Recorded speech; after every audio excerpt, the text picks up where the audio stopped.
Olá, essa foi uma outra aula ministrada no Congresso Brasileiro de Anestesia de 2023.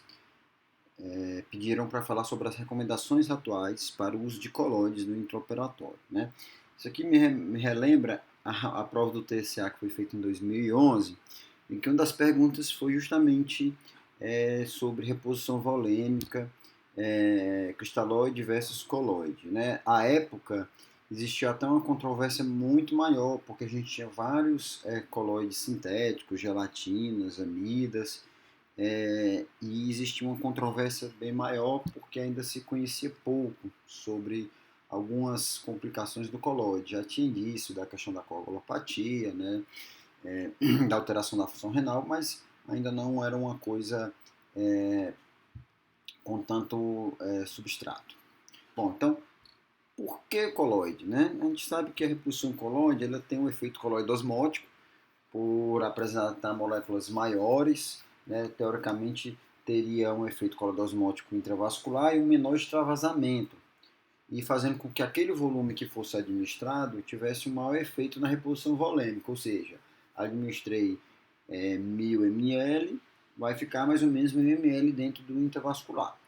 Porém, apesar de um efeito um pouco óbvio, direto, de maior efeito sobre o volume, os resultados clínicos não se mostraram tão melhores, né?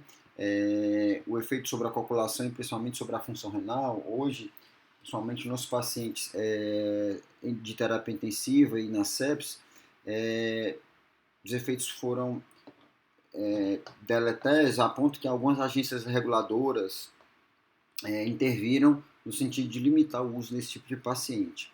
Porém, o paciente do perioperatório ele tem um perfil um pouco diferente, é um perfil de uma perda aguda de volume e que muitas vezes você se depara com a situação em que não há uma indicação de transfundir devido aos próprios riscos inerentes à transfusão, mas ao mesmo tempo você percebe que o efeito de volume dessa reposição acaba sendo cada vez pior.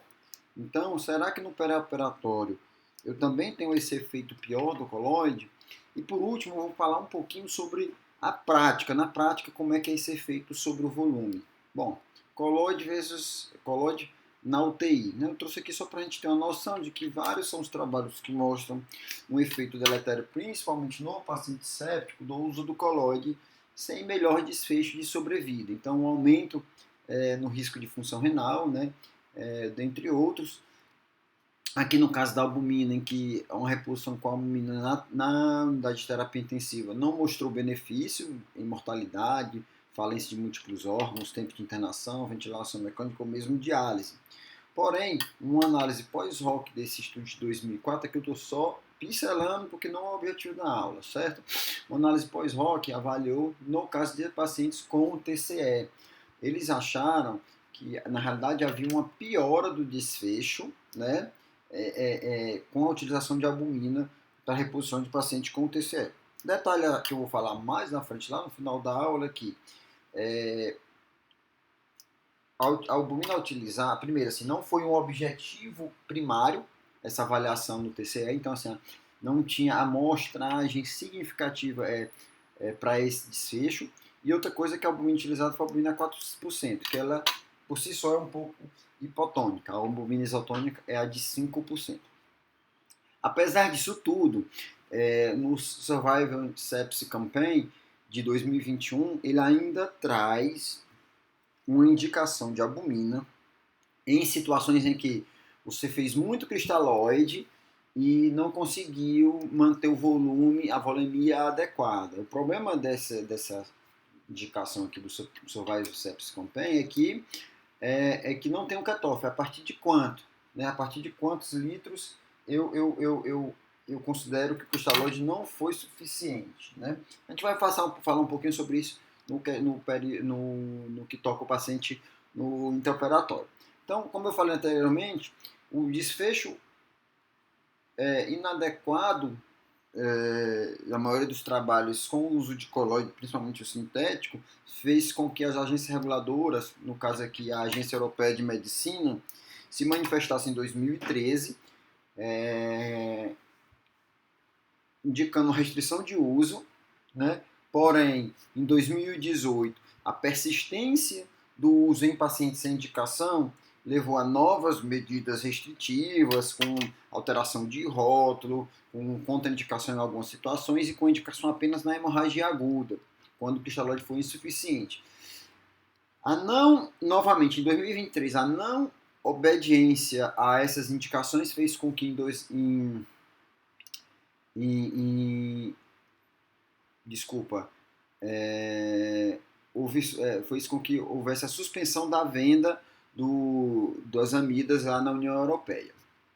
O FDA, no mesmo sentido, também em 2013, colocou as restrições, né, indicou as restrições da utilização, principalmente das amidas, aqui eu estou me referindo às amidas, no caso, o hidroxietil estático, e em 2021 obrigaram a alteração dos rótulos, né, e autorizaram o tratamento apenas para hipovolemia. Se os desfechos piores ou não melhores, né, com a hidroxietil start foram suficientes para essas decisões, eu não vou entrar no mérito, porque não é o objetivo da aula, né?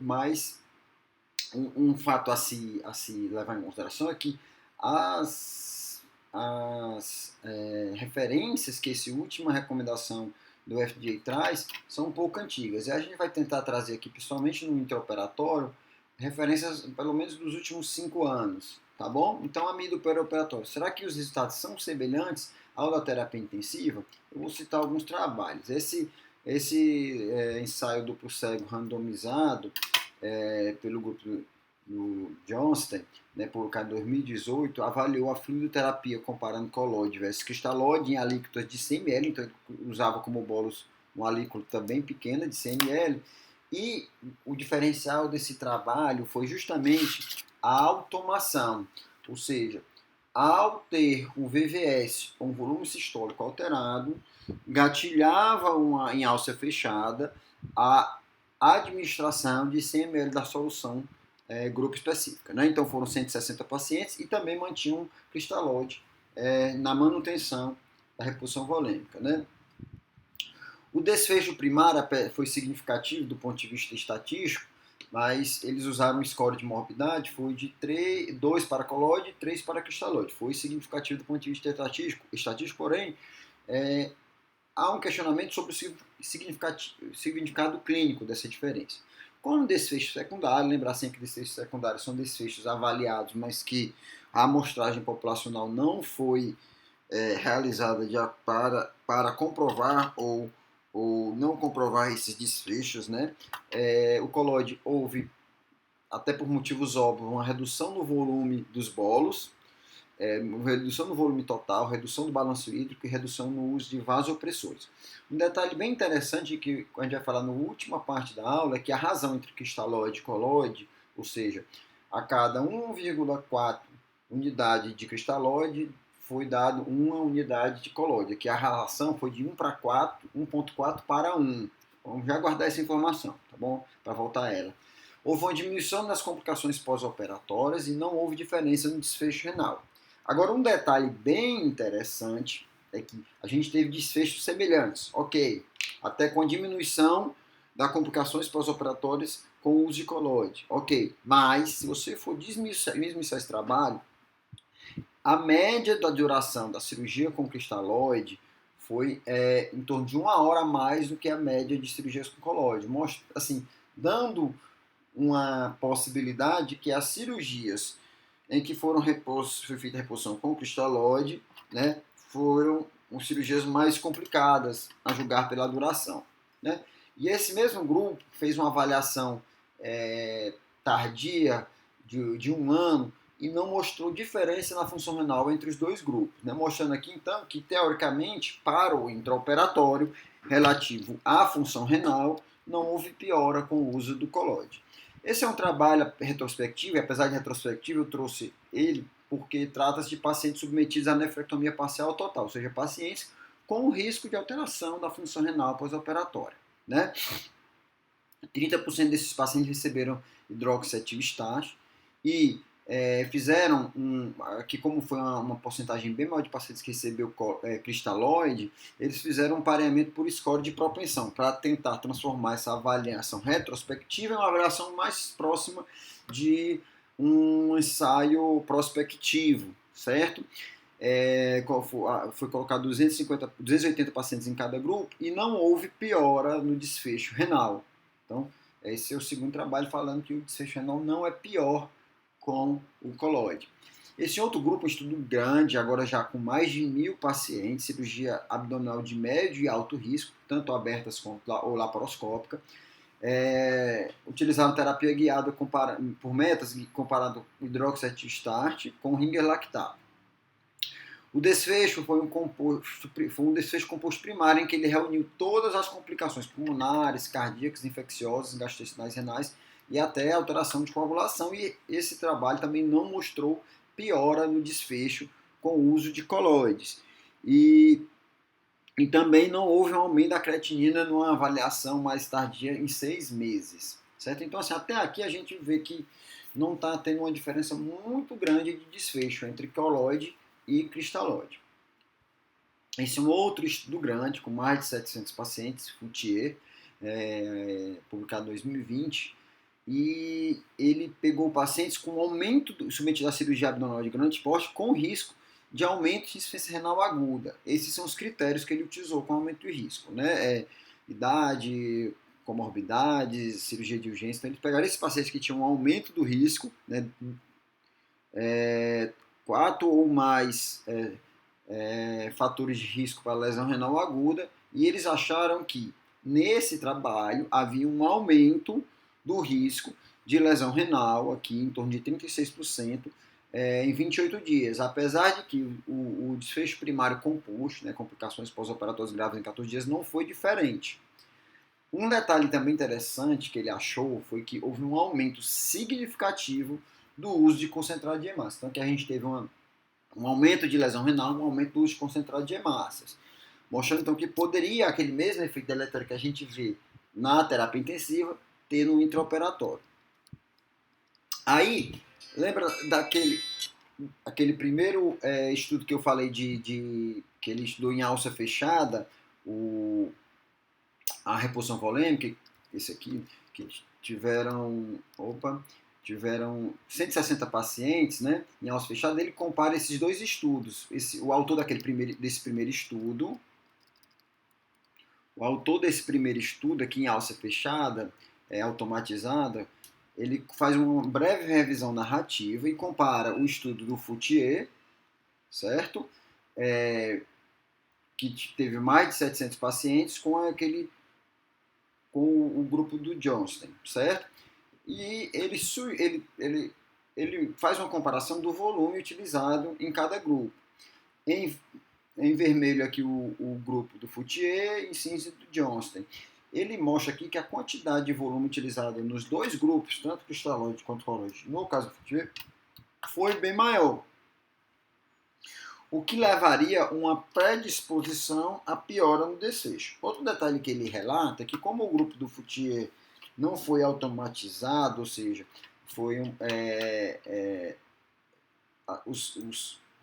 era terapia guiada por método, o anestesista, a critério do anestesista era feito ou não o bolus.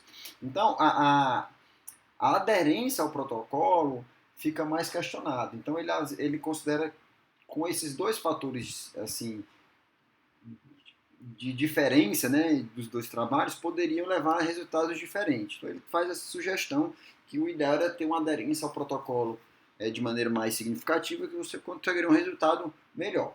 Por último, saiu essa meta-análise que comparou mais uma vez, né, pacientes submetidos à cirurgia abdominal, se a hidroxetil-start piora o risco de lesão renal aguda em relação ao uso de cristalóide. E o que ele achou? Né? Ele avaliou no total, foi uma revisão sistemática, vale lembrar, e uma tentativa de análise, tentativa não, foi feita uma análise sequencial de trials, né? Que é uma análise que ele avalia ensaio a ensaio até tentar responder de maneira definitiva, trocando em miúdos aqui, a pergunta sobre o que é melhor no que toca à lesão renal, o desfecho considerado, né? Então ele tenta responder de maneira definitiva a pergunta da meta-análise. Então foram mais de 2.000 pacientes incluídos nessa meta-análise em 7 ensaios, avaliou lesão renal aguda, transfusão e complicações abdominais. O que ele achou? O desfecho primário, o autor aqui ele forçou um pouquinho a barra, porque apesar do risco relativo de 1,22, o intervalo de confiança passou do 1, né? Foi abaixo de 1 até 0,94. Ele fala assim que há um potencial, ou seja, não é comprovado porque passou de 1 aqui, tocou o 1, por isso que o P não é menor que 0,5, há um potencial aumento de risco de 60% de IRA, de insuficiência renal aguda, né? Ele chama atenção para isso. Ele também chama atenção de que na análise sequencial de trials, né, não exclui o risco de IRA, porque o N necessário para responder de maneira mais definitiva a pergunta sobre vantagem de cristalóide e colóide seria um N de 12.000. E o N, vocês viram que foi de quase 2.400 pacientes. Então a gente precisa de mais ensaios para chegar a uma resposta definitiva. Bom, como desfecho secundário, a gente teve o mesmo desfecho lá do Foutier. Ele encontrou um aumento do risco de transfusão, mesmo quando eu levei ao intervalo de confiança de 99%.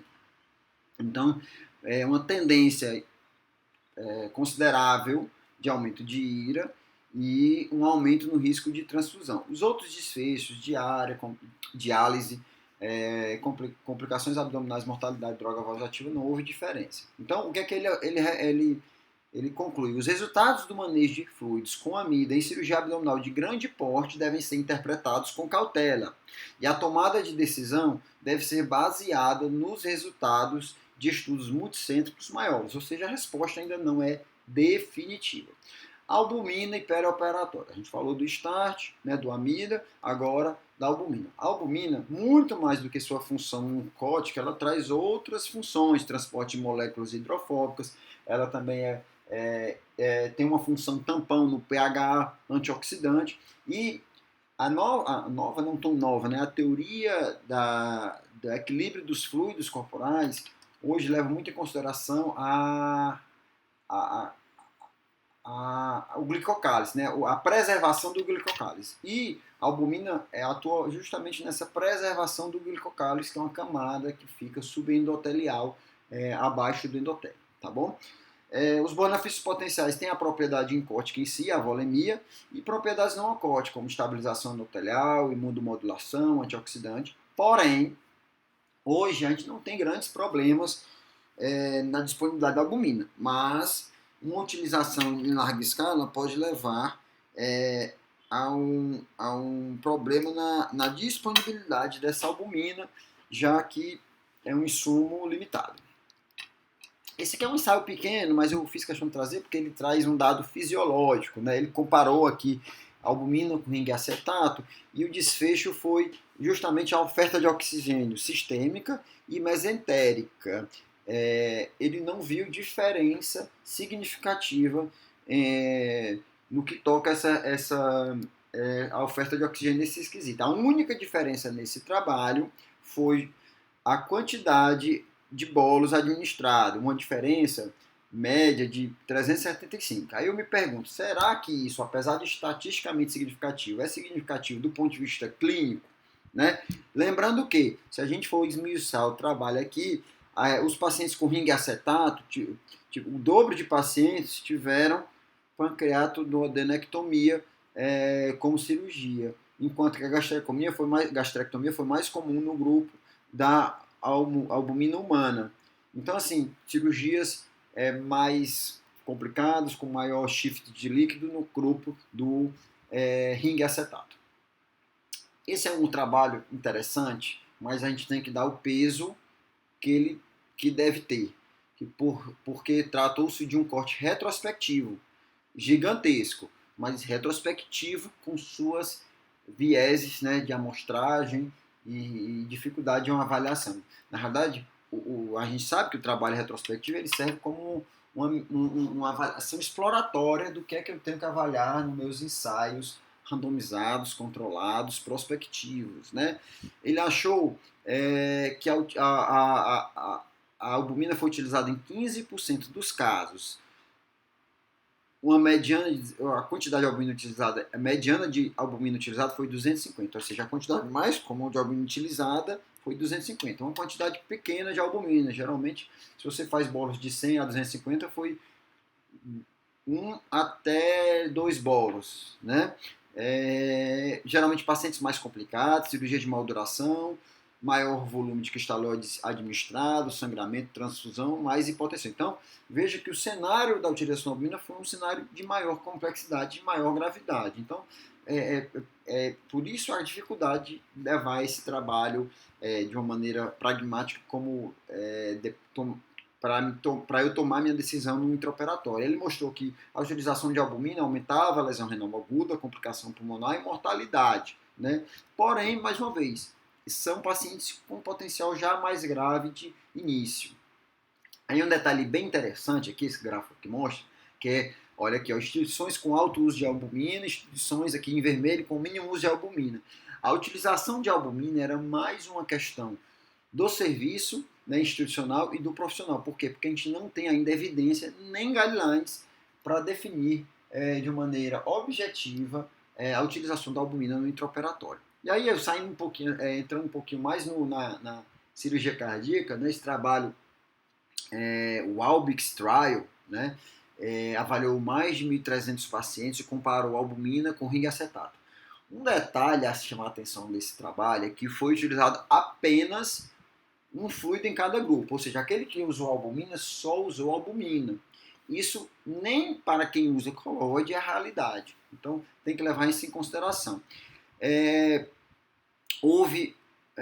Não houve diferença significativa nesse desfecho composto primário, que incluía todas essas complicações, certo? Óbito, infarto, insuficiência cardíaca aguda, resternetomia, arritmia, sangramento, infecção e lesão renal aguda. Porém, como desfecho secundário, o autor também avaliou as complicações, cada uma a uma. E, por mais que a albumina tenha protegido contra a lesão miocárdica, o uso da albumina aumentou o sangramento, a esternotomia e infecção. Então, assim, a albumina, apesar de não foi o desfecho, isso aqui não ter sido o desfecho primário, não teve amostragem para esse desfecho, a albumina mostrou piora nesses desfechos.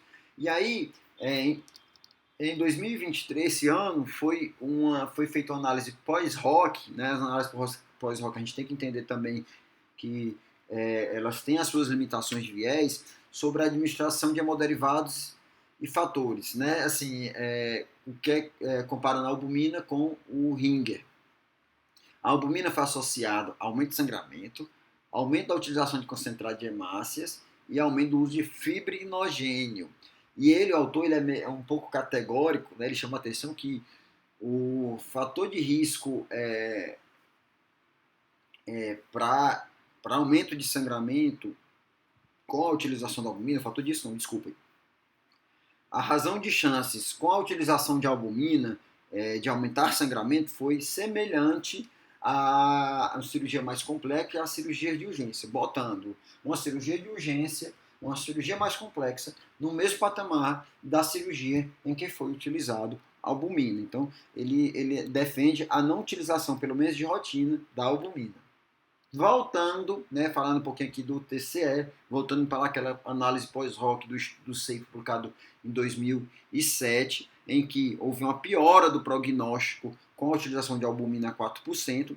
Esse autor que defende, o Wiedemann, ele publica muita coisa sobre albumina e ele defende que existe um conceito Lund, em que é tipo um survival sepsis campaign, em que há uma série de condutas a serem realizadas num paciente com TCE e hipertensão intracraniana, e ele defende que a utilização desse conceito Lund com diversas terapias, a utilização de albumina nesse contexto poderia trazer um benefício. Ele até traz uma revisão narrativa aqui rápida, com meta-análise mostrando o benefício da albumina a 20% desde que sejam usadas todas as medidas incluídas nesse conceito Lund.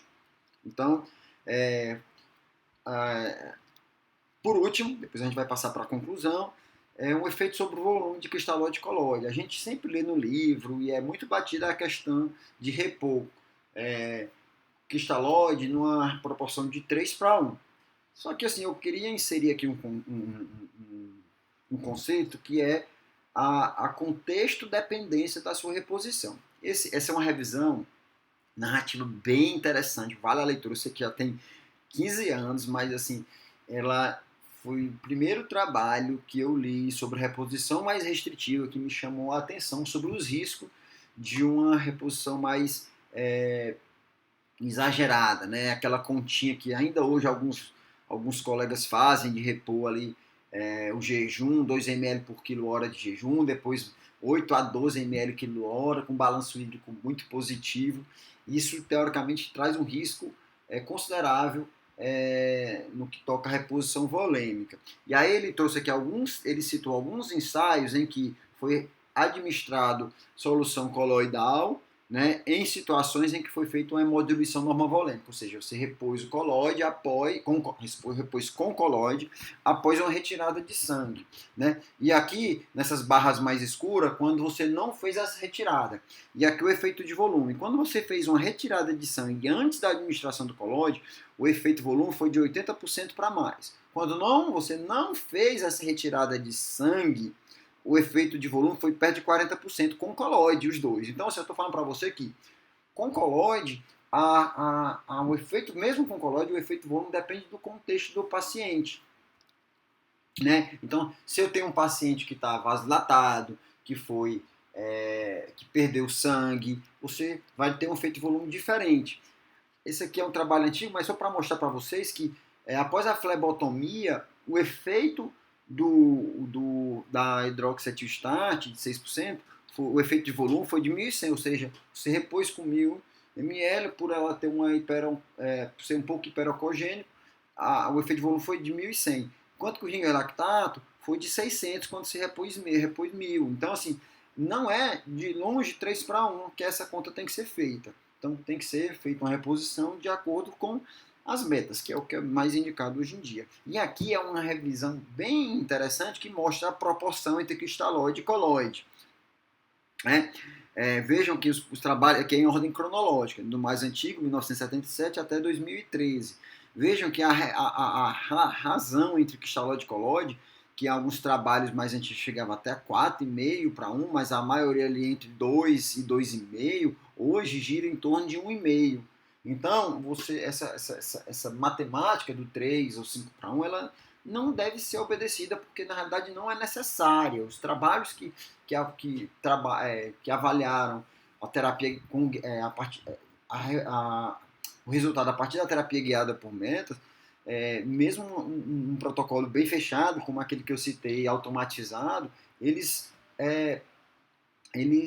mostram que a relação é 1:1, 1:4:1, desculpa, 1,4:1, 1,5:1, né? E não essa diferença tão grande. Aí, essa aqui, um trabalho que eu citei anteriormente, que eles avaliaram sobre complicação com cristalóide versus colóide, eles fizeram uma subanálise desse randomizado multicêntrico com 973 pacientes, e ele comparou aqui não o desfecho relativo a complicações, mas o desfecho no que toca a alteração hemodinâmica. Eles viram que com a reposição com colóide, a diferença entre aumento do débito cardíaco, do índice cardíaco, ponderado pelo tempo, com colóide foi apenas 0,2 litros por minuto por metro quadrado. Então, ele apesar de ter tido uma significância estatística, não havia significado clínico esse aumento de débito cardíaco de 0,2. Então, assim, você teria um benefício que, do ponto de vista clínico, não é tão grande. Houve sim também um aumento do índice cardíaco, mas também sem diferença clínica, um aumento de 0,09. Então, ele considera aqui que, apesar do aumento estatístico do débito cardíaco, o aumento com significado clínico não foi alcançado. Né? Então, hoje, se você quiser uma fórmula matemática, é 1,3 a 1,5:1, e não aquele 3 a 5:1, certo? Bom, e se eu fizesse a prova do TSA hoje, aquela perguntinha lá, né? Como é que eu responderia? Eu falei mais ou menos como esses autores. As soluções de hidroxetilamida, né, o hidroxetil start, são mais caras, ainda apresentam o risco de efeitos colaterais graves, não devem ser administrados rotineiramente em pacientes submetidos à cirurgia abdominal de risco moderado. E nessa uma editorial da Revista Brasileira de Anestesia, ele fala que a falta de benefício consistente e significativo nos desfechos clínicos e potencial dano tornam difícil justificar o uso de hidroxetil start na prática clínica. Aí ele traz aqui, esse autor, 2 ensaios que estão sendo realizados, ainda estão recrutando pacientes, que podem nos ajudar a responder de maneira mais definitiva essa pergunta. Bom, os colóides, então, não, como eu disse, não há um benefício claro do seu uso, né? Os riscos não estão descartados, né? Definitivamente não se deve usar como agente único de maneira nenhuma, porque isso não traz benefício. Um detalhe interessante é porque muitos falam assim, eu vou usar o colóide quando o cristalóide não for mais, não conseguir mais ter o efeito volêmico que eu quero. Mas ao mesmo tempo esse paciente, esse que eu vou precisar de mais volume, ele vai se tornando cada vez mais crítico. Será que eu também não aumento o meu risco através da reposição do colóide nesses pacientes? É a questão que fica, né? Então, aumento a indicação de colóide por perda que você não consiga recuperar com estalóide, você leva a uma pior condição do paciente, aumentando o risco se repor com colóide? É a pergunta. Tem a questão legal. Como a gente tem agências aí, FDA, a própria Anvisa não trouxe aqui, mas também tem a sua posição contra os colóides sintéticos, né, a amida, você usar ainda, você pode estar correndo um risco de algum questionamento legal, né, já que essas agências elas são categóricas. Agora, é razoável, com os dados que eu tenho hoje, banir o uso dessas da amida, da hidroxetil? Bom, primeiro eu tenho que trazer aqui que tem uma revisão que traz que mais de 90% dos ensaios com GDT, com terapia guiada por método, foi realizado com colóide. Como é que eu vou dizer que eu tenho que banir essa medicação, né? Essa ferramenta, né? Se eu ainda uso muito nos meus ensaios, né? Se o resultado dos meus ensaios depende desse colóide. E eu só consideraria, e aí talvez essa tenha sido a consideração da Agência Europeia de Medicina, é que eu só consideraria banir se eu considerar que o anestesista não é capaz de individualizar. Que foi o que eles concluíram após anos e anos de tentativa de diminuir o uso em situações em que não havia indicação da amida, do colóide sintético. E a albumina? Bom, pode ser usada, mas sem grande esperança de melhorar desfecho. Nunca usar também como agente único. Eventualmente, se você tiver uma expectativa de um balanço hídrico muito positivo, se quiser reduzir esse balanço hídrico pelo maior efeito de volume da albumina, você pode usar, mas com o uso precoce de vasopressor, você consegue aumentar metas hemodinâmicas de pressão e de fluxo, que muitas vezes você abre mão do uso de albumina. E aí, esse autor aqui que ele fala muito sobre albumina, ele fala usar apenas quando o cristalóide não for suficiente. Aí ele sugere que se eu tiver que usar mais de 3 a 4 litros para repor, eu poderia usar aí a albumina como maneira de ter maior efeito volêmico. Era isso, muito obrigado.